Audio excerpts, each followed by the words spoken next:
আসবে, আর যখন মহাবিনাশ আসে তখন মহাবিনাশের যন্ত্রণা সমগ্র মানব জীবনের যন্ত্রণার থেকে অনেক বেশি হয়। এই কথাটা সবসময় মনে রাখবেন।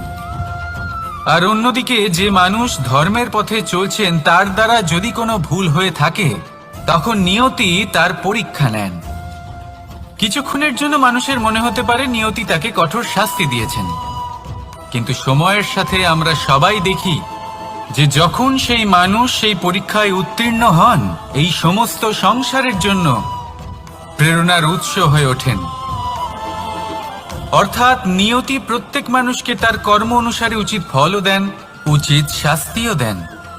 পার্থক্য হলো শুধুমাত্র সময় আর আপনার দৃষ্টিভঙ্গির।